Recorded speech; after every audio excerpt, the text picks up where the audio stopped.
It all started at a noisy party in a luxurious mansion.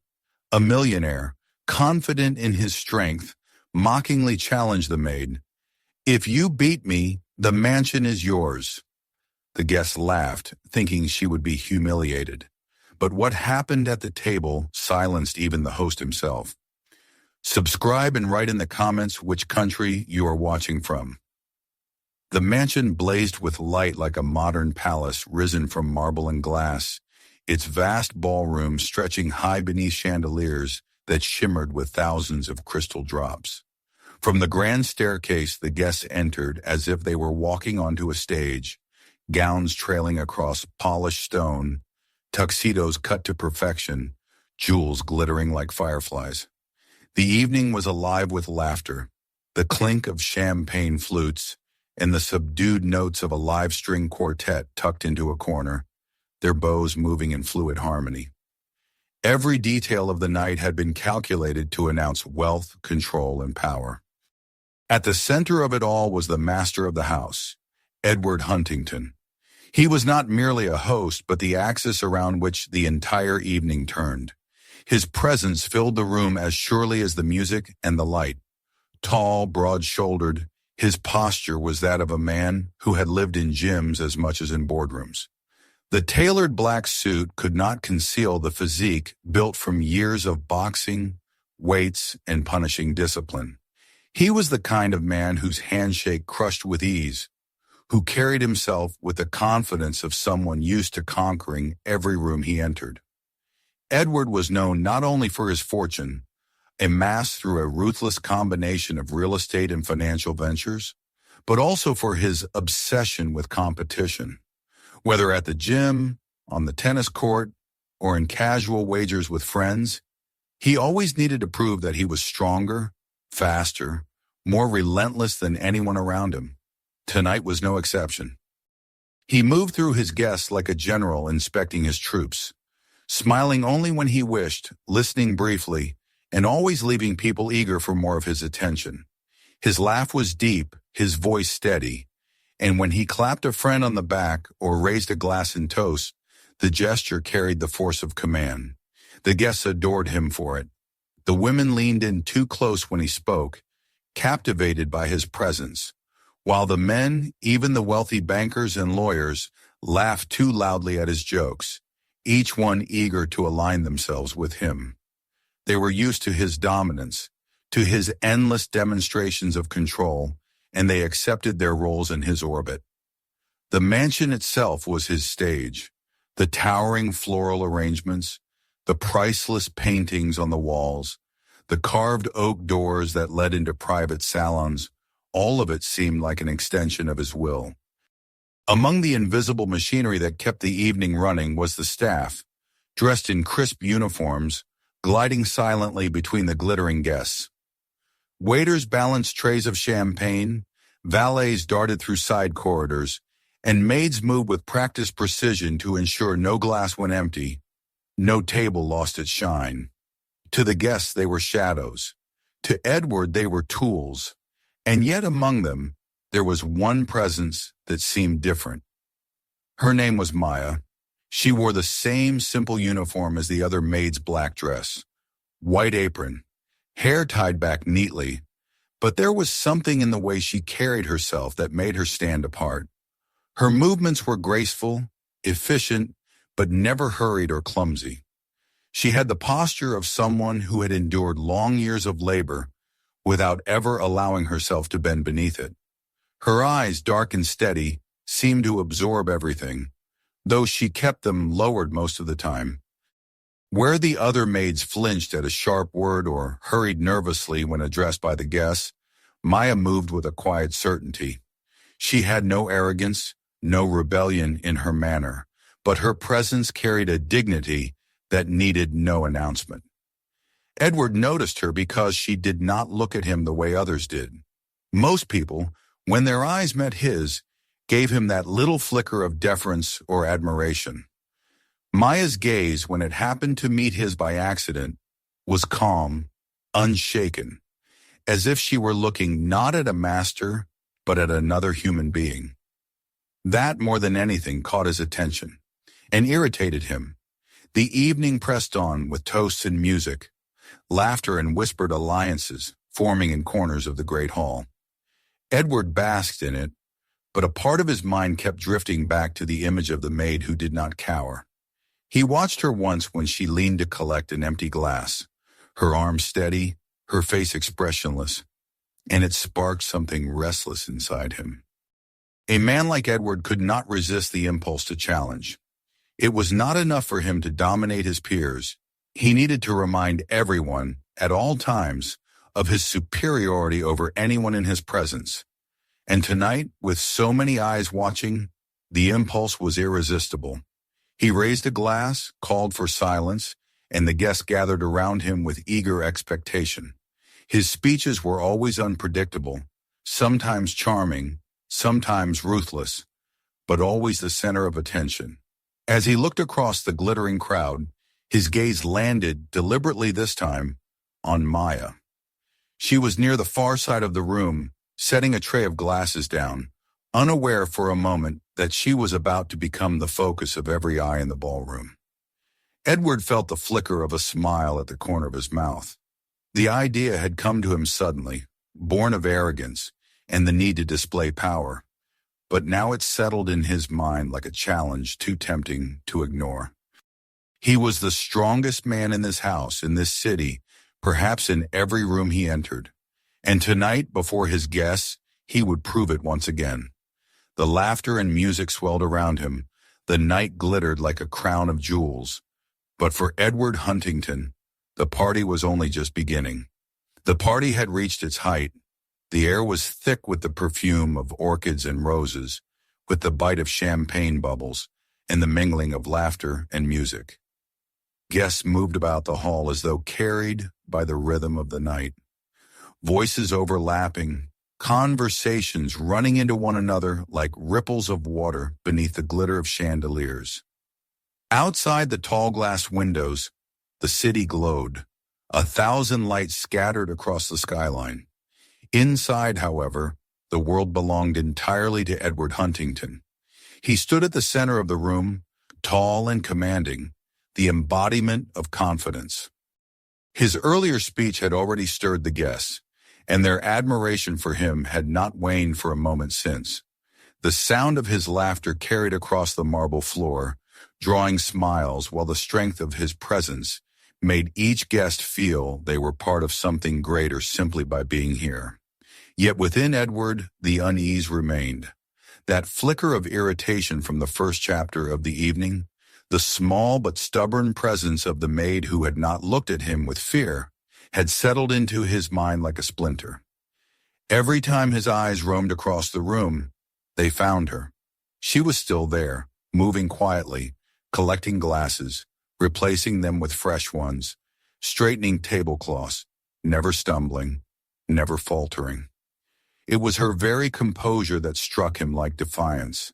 Edward had never tolerated even the shadow of resistance. It was not that she had defied him openly. She had not spoken a word, not given any sign of insolence, but her calm, unshaken gaze lingered in his thoughts. He felt the same impulse that had driven him to win every wager, every sparring match, every deal that could prove his dominance. The thought formed, reckless and intoxicating, and soon it seemed impossible to resist. He could not let the evening pass without crushing that quiet dignity that dared to exist in his presence. And what better way than to turn her into a spectacle, to reduce her to a joke in front of everyone? He clapped his hands once, the sound sharp enough to pierce through the music, and immediately the quartet lowered their bows. Conversations halted, the laughter dimmed, and all eyes turned toward him. It was a power he relished, that ability to bend the energy of an entire hall with a single gesture. Edward raised his glass, smiled faintly, and addressed the crowd. His voice was smooth, resonant, carrying easily across the ballroom without need for strain. The guests leaned in, anticipating another toast, another anecdote to amuse them. But instead, Edward let the silence stretch for a heartbeat longer than comfortable. then allowed his gaze to sweep the room until it rested deliberately on Maya.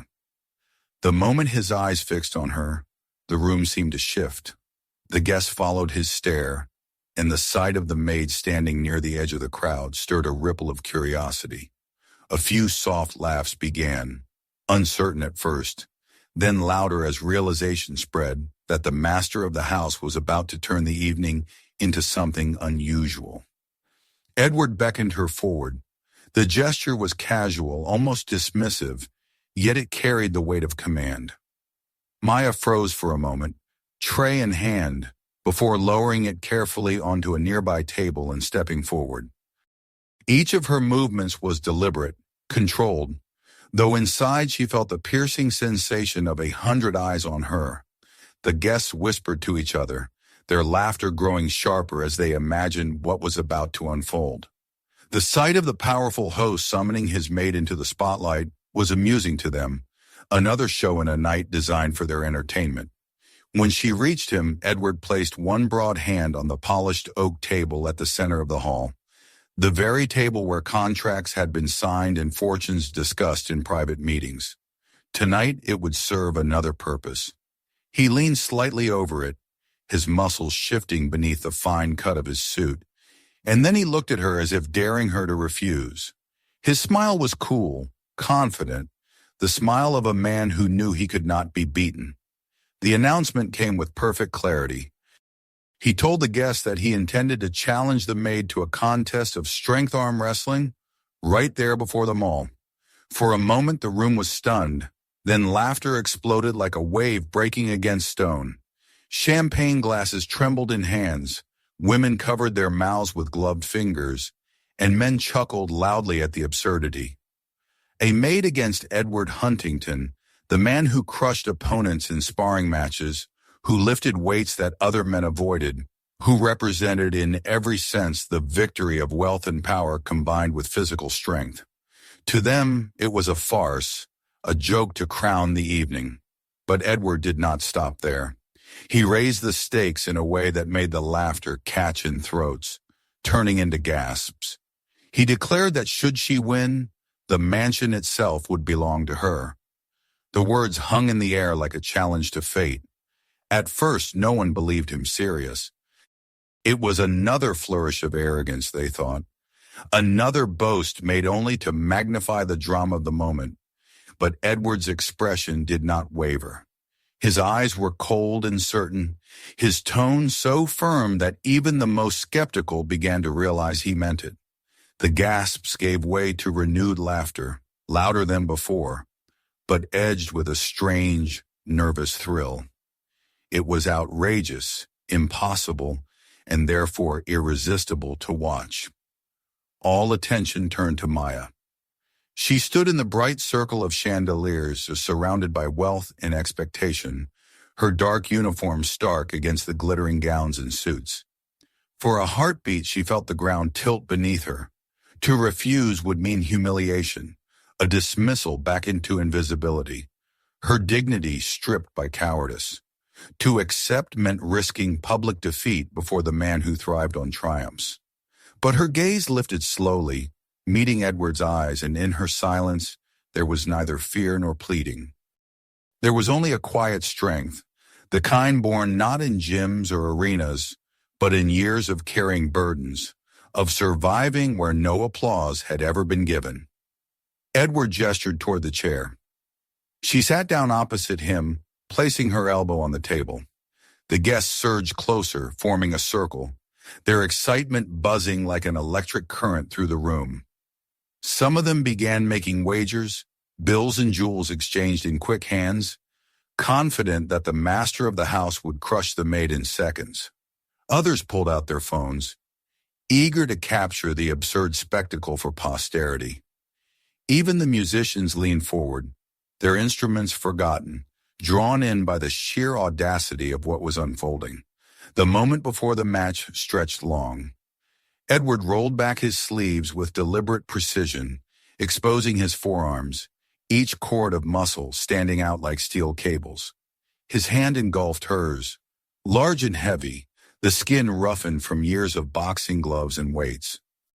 To the audience, the size difference alone seemed enough to determine the outcome. Yet Maya's hand, though smaller, remained steady in his grip. She did not tremble. Her gaze remained fixed, calm, as though the storm of laughter and expectation around her were distant waves against the solid shore. The atmosphere thickened.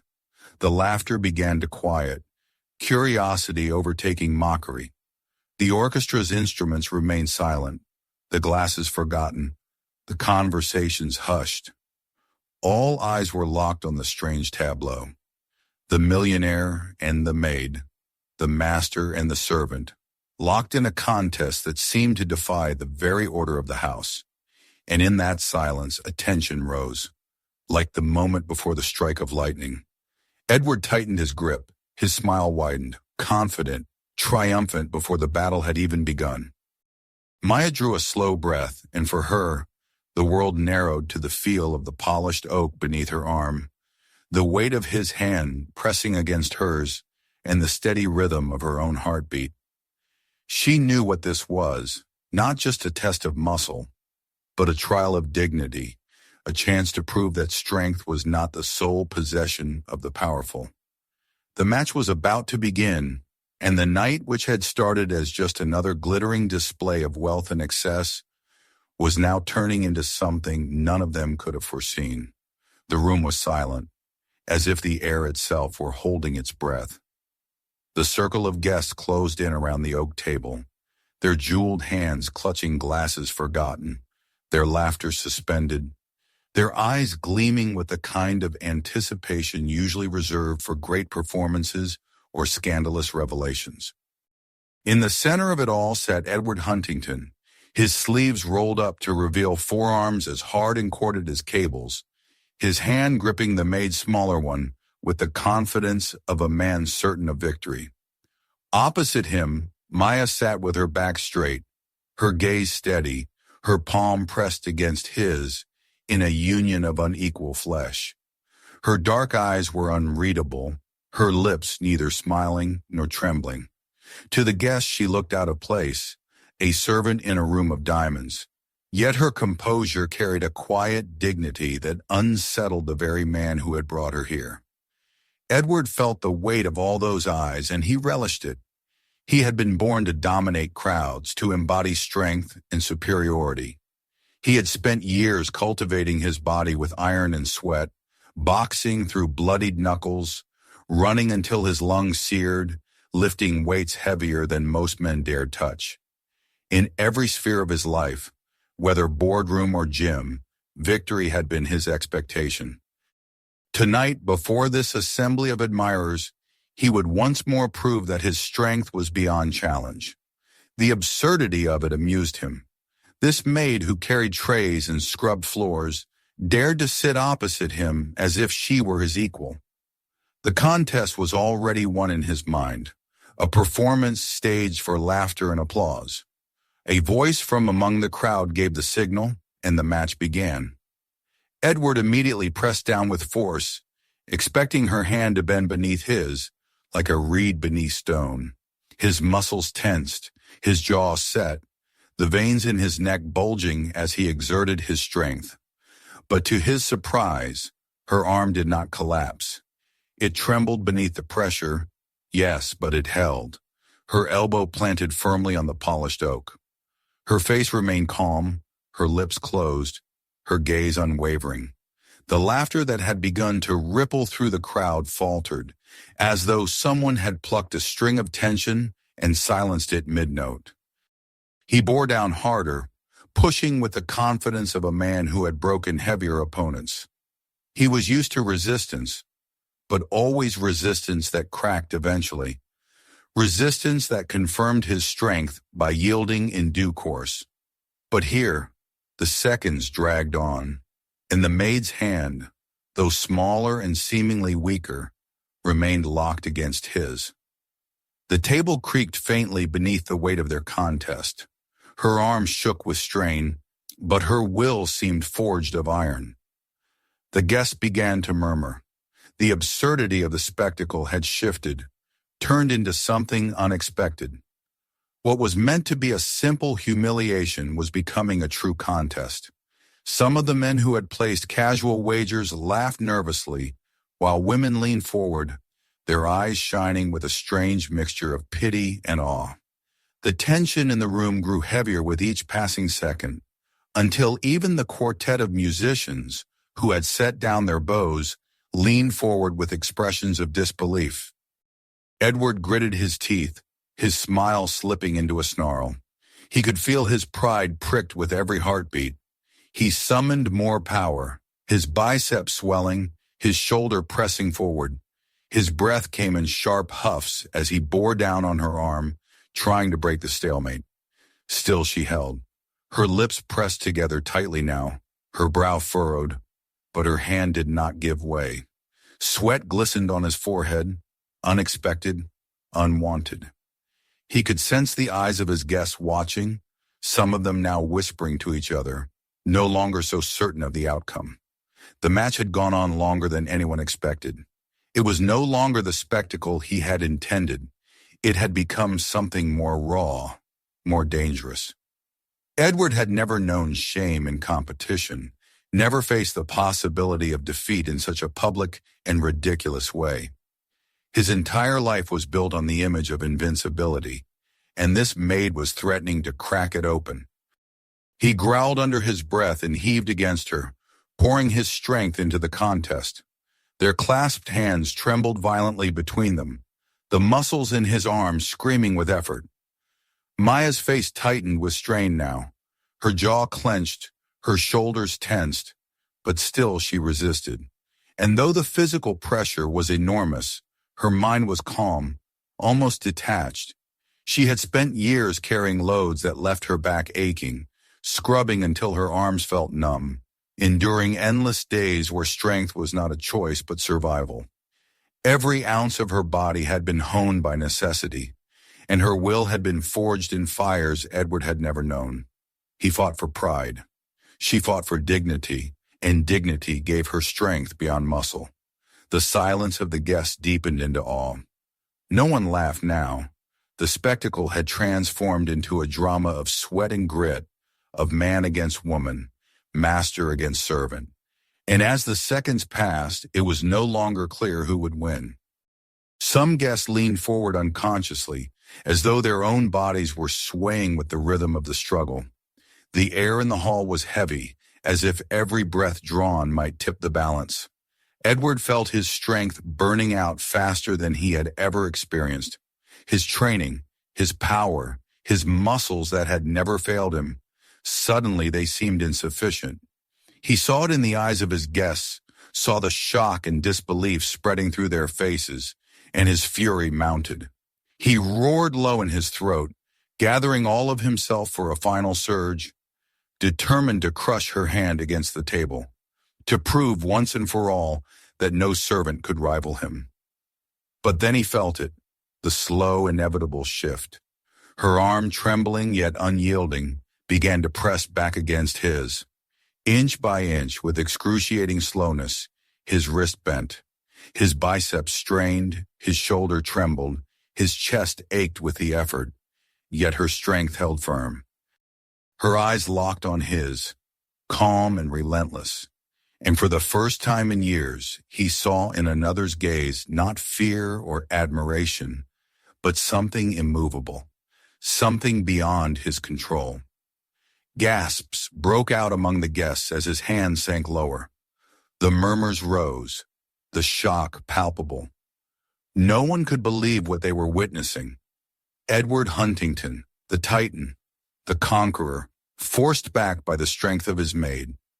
His pride screamed in rebellion, but his body betrayed him. His muscles faltered, his arm buckled, and with one final decisive push, her hand forced his down. His knuckles struck the oak with a dull thud that echoed like a hammer blow through the silent hall. For a heartbeat, there was nothing but silence. The room, filled with glittering gowns and jewels, stood frozen in disbelief.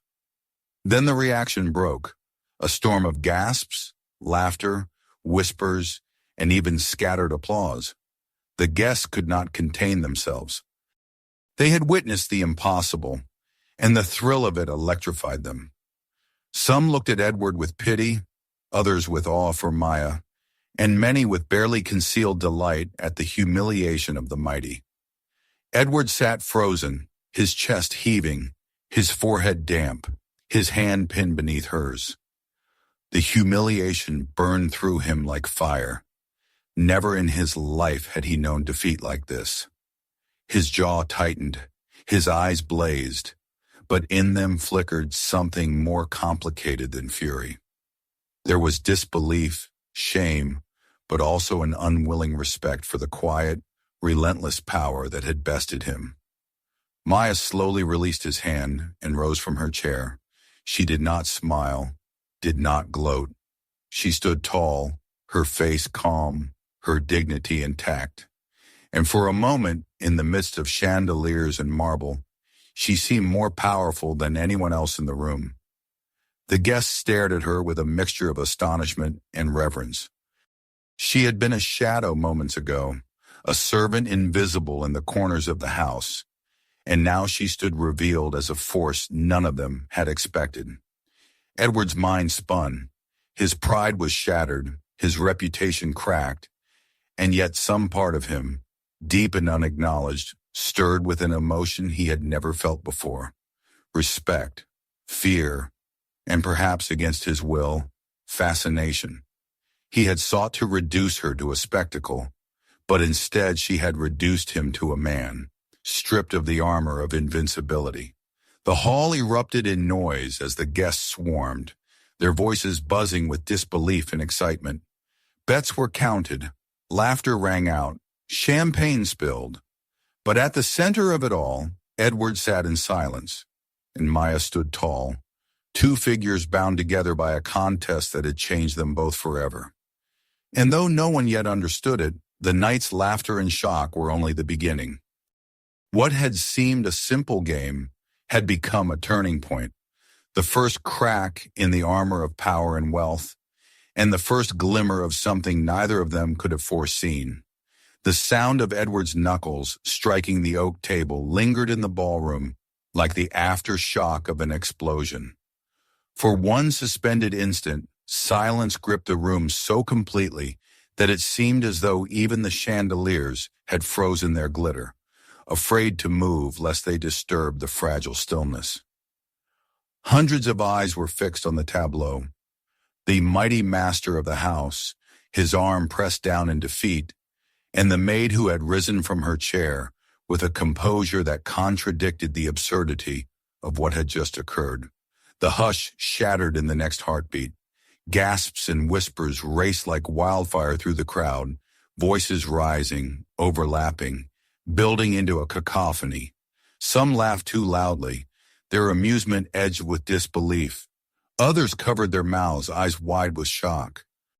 A few applauded, tentatively at first, then more boldly, though their claps were swallowed quickly in the confusion of reaction. The quartet of musicians who had set aside their instruments exchanged glances as though they too were caught in the spell of a scene that seemed lifted from a fable rather than real life. Edward remained seated, his chest rising and falling heavily, the dampness of sweat visible across his brow. His hand, the one that had been pinned to the table, still tingled with the phantom memory of pressure, as if her strength lingered in his skin. He had faced rivals in gyms, opponents in sparring rings, challengers in business who tried to outwit him, and in every sphere he had triumphed. Tonight was meant to be another effortless demonstration of his superiority. Yet now, before his own guests, he had been brought low by someone he considered beneath his notice.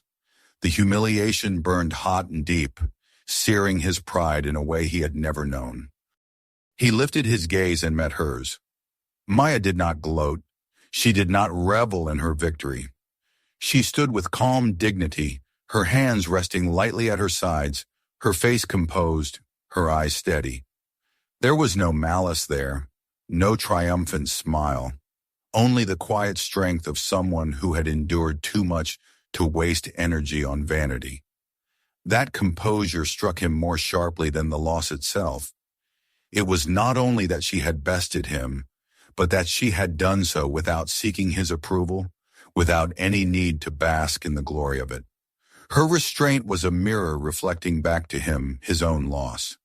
Around them, the guests swirled in frantic energy, their reactions dividing the room. Some clustered together, whispering with voices pitched high, their gazes darting between Edward and the maid. Others laughed openly, finding in his defeat a story to carry with them, to retell in drawing rooms and dinner parties with a delicious thrill of scandal. A few, more solemn or perhaps more sensitive, regarded Maya with a newfound respect, their expressions softened by admiration for the strength she had revealed. The room was no longer his. Edward, who had controlled the evening with a gesture and a word, felt the power slipping from his grasp, scattered like coins onto the marble floor for others to snatch up. He clenched his jaw, his pride rebelling against the loss. Yet even as his ego howled, a deeper chord vibrated within him. Beneath the shame, beneath the fury, something else stirred an unwilling respect, an acknowledgement of her strength that he could not dismiss. It was not simply physical power she had shown, but the unbreakable will of someone who had carried invisible burdens heavier than any weight he had lifted in his pristine gym. Maya did not seek the spotlight, yet it clung to her. The guests could not take their eyes off her. Only an hour ago she had been invisible, part of the machinery of the house, moving quietly through the glitter of wealth. Now she stood revealed, and the irony was bitter and profound. The master of the mansion had tried to turn her into a spectacle for mockery, and instead he had turned her into a figure of awe. The noise in the room grew, the swell of conversation a tide against the high ceilings. People argued about what they had seen, about whether he had held back, whether it was chance or trickery. Some insisted that it had been only a game, that Edward had not truly exerted himself. But others shook their heads, whispering that they had seen the veins bulge in his arms, the strain in his face, the sweat on his brow. They had seen him give everything, and still he had lost. The truth was too obvious to be denied. Edward rose slowly from his chair. He straightened his sleeves with deliberate precision, his movements calm, though inside he felt the storm of humiliation raging. The room quieted slightly as people turned to watch him, to gauge what he would do. For a moment he let the silence return, gripping the air as he always did, reclaiming at least a fragment of control. His eyes moved across the room, and though his jaw was set, his gaze revealed nothing of the turmoil inside. When at last his eyes rested on Maya again, a strange tension stretched between them. The arrogance with which he had summoned her was gone. In its place was something else, a question unspoken, a recognition he did not want to admit. She, however, did not flinch. She inclined her head slightly, a gesture of respect, or perhaps simply of acknowledgement. And then she stepped back into the shadows at the edge of the circle. For her, the contest was over. There was nothing more to prove. She had not fought for the mansion, nor for the amusement of the guests, but for something deeper, for the quiet assertion of her dignity. The promise of the house, the wealth, the laughter of strangers, it meant little compared to that. The evening unraveled from that moment onward. The structure Edward had so carefully built, the flawless entertainment, the polished glamour, the air of his invincibility, was fractured beyond repair. Though the music resumed and champagne continued to flow, the mood was altered irrevocably. Conversations carried the weight of disbelief, of whispered scandal, of speculation about what it meant that the great Edward Huntington had been humbled by his maid. The news would spread. Of that Edward was certain. By morning it would run through the veins of the city, a tale too irresistible to remain confined within these walls. And yet, as he stood there among his glittering guests, the sting of humiliation sharp against his pride, Edward felt something else growing, unexpected and unwanted. Beneath the shame, beneath the awareness that his name would be carried on mocking lips, there was a strange, reluctant admiration. She had not beaten him with arrogance or cruelty, but with strength steady and pure, a strength that had no need for applause. In that moment he saw her not as a servant, but as an equal, a rival, perhaps even as something greater. The guests drifted back to their amusements, though their eyes still flickered toward him, still lingered on her. The night stumbled forward, but it was changed. For Edward, the fall of his hand had been more than a momentary loss. It was the collapse of the certainty that had defined him. His pride lay fractured on the oak table, and the maid's quiet gaze had shown him that power did not always wear the face of wealth or muscle. When the last of the laughter dimmed and the party began to thin, Edward remained in the hall, staring at the table where his defeat had been sealed. His hand still tingled with the memory of hers pressing it down, the sound of the thud echoing in his ears like a bell tolling the end of something he could not yet name. And Maya, as she slipped away to resume her duties, felt none of the triumph others imagined she must carry. She did not crave the mansion, nor the headlines that would soon carry her name in whispers. What she carried instead was the quiet assurance that, for one brief moment, she had forced the world to see her strength, and no one, not even Edward Huntington, could ever erase that truth. The night had been turned upside down, and though the chandeliers still blazed and the music still played, everyone in that house knew they had witnessed more than a contest. They had seen the fall of pride and the rise of something no one had expected. And for Edward and Maya alike, the story was only beginning. The echoes of that night refused to fade. By morning, the city had already begun to hum with the story, carried on the lips of those who had attended the party, then whispered by those who had only heard secondhand. The tale grew in retelling, embroidered with exaggerations, but the heart of it remained unchanged. Edward Huntington, the titan of strength, wealth, and command, had been defeated at his own table by a woman who scrubbed his floors. Some described it as a joke gone wrong, others as a humiliation he would never recover from. But to everyone who repeated it, the story carried the same charge of disbelief. It was too rich a scandal to ignore, too perfect a reversal of expectation. The newspapers did not run it in their headlines, not at first, for the world of the elite often remains shielded from public exposure. But in private clubs, in office towers, in hushed breakfasts over silver trays, the gossip circulated relentlessly. By the second day, it had seeped into the society columns, a carefully worded piece noting an unusual contest at a certain Fifth Avenue mansion that had left the guests in stunned silence. It was enough to set tongues wagging, and the ripple spread wider. For Edward, who had lived his life mastering every narrative, the loss of control was a new kind of torment. In the quiet of his study, he replayed it again and again. The feel of her hand resisting his, the slow shift as his strength drained, the final humiliating thud of his knuckles against the oak. Each memory stoked the fire of his pride, a blaze that would not extinguish. He had imagined triumph, laughter, the ease of once more proving himself unshakable, but instead he had been reduced. His aura of invincibility cracked for all to see. He could still hear the gasps of his guests, still see the astonished faces, and worst of all, he could still see her calm eyes meeting his without fear. That gaze haunted him most, because it told him a truth he did not wish to acknowledge.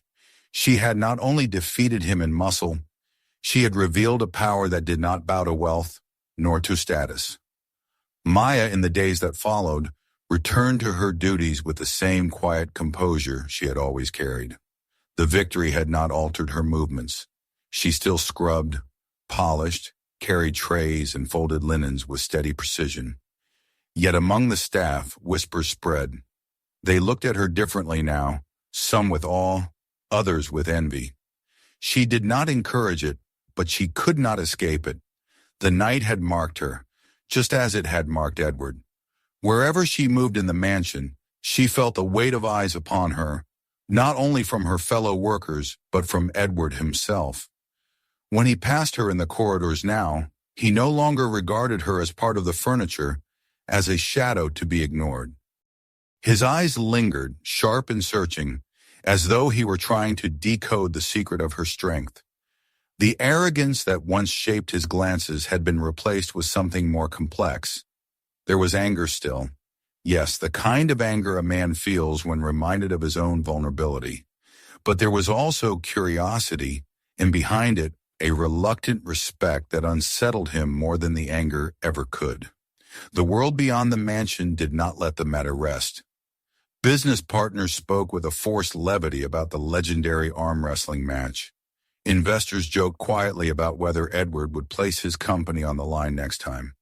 Even at the gym, where he had always been a figure of dominance, there were sidelong glances, smirks half hidden, as though everyone waited for him to prove himself again, to erase the memory of defeat.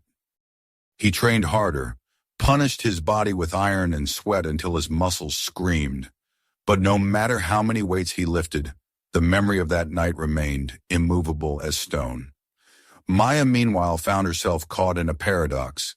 She had not sought this moment, had not desired the spotlight, yet the world had thrust it upon her.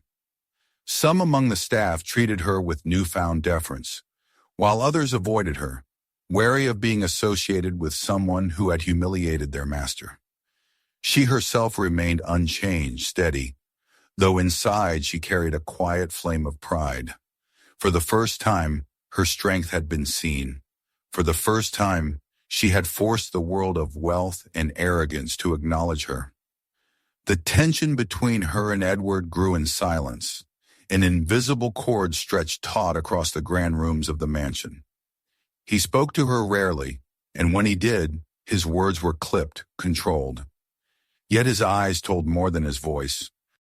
In them, she saw a storm of conflicting emotions, fury, pride, bewilderment, and something softer that he himself had not yet named. She had pierced the armor he had worn all his life, and he did not know whether to despise her for it or to honor her. One evening, as the sun bled across the skyline and the chandeliers in the ballroom flickered to life, Edward found himself once more at the oak table, where it had all happened. He stared at the grain of the wood, at the faint mark where his knuckles had struck, and the memory rose sharp as glass. He heard footsteps and turned to see her entering with a tray. Their eyes met, and in that moment, the silence between them carried the weight of everything unspoken. Neither moved, neither looked away, until at last she set the tray down and departed with the same quiet grace. Yet something had shifted again. He began to wonder if what he had lost was not merely a contest, but a part of himself that had been hollow all along. For years he had measured his worth in victories, in conquests, in the submission of others to his will. But she had not played by those rules.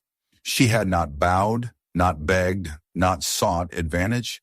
She had simply stood, fought, and endured. And in doing so she had shown him a strength he could neither buy nor break. The guests who had witnessed it would carry their stories into the world. But for Edward and Maya, the contest had become something more intimate, a secret shared between them, however public its stage had been. It had bound them in a way neither had chosen, yet neither could escape. For him it was a wound and a revelation. For her, it was a proof of dignity that could never again be taken from her. In the weeks that followed, the mansion itself seemed altered. The air carried a new weight, the rooms a new tension. Edward walked its halls with the awareness that the balance of power within them had shifted. He was still master in wealth and title, but in spirit he had met his equal. And Maya, though she carried herself with the same quiet composure, knew that she had changed the story of her life. She had risen, if only for a moment, above the invisibility that had cloaked her. And in doing so, she had forced the man who owned everything to see that not all strength could be commanded. The future was uncertain. Some whispered that Edward would find a way to reclaim his pride, to reassert his dominance, to erase the scandal from memory. Others believed he would never recover, that his defeat had marked him too deeply. But deep within the mansion, where marble met silence and chandeliers threw their cold fire on polished stone, another truth lingered. For Edward Huntington and the maid who had bested him, nothing would ever return to what it had been. The fall of the hand had become the fall of pride, and in its place a new balance had been born, fragile, unsteady, yet undeniable. The world beyond the gate still saw it as gossip, as scandal, as entertainment. But for the two who had locked hands across the oak table, it was more. It was the beginning of a story neither had expected, a story not of wealth or servitude, but of power redefined, of dignity revealed, and of two lives forever altered by a single moment of struggle. And though no one in the city could yet see it, the night of the contest was not an ending, but a beginning. The balance of their world had shifted, and neither Edward nor Maya could return to who they had been before. Don't miss what happens next. Hit subscribe now and be the first to see our upcoming stories. Check out more shocking videos on our channel and share this one with your friends so they can be stunned too.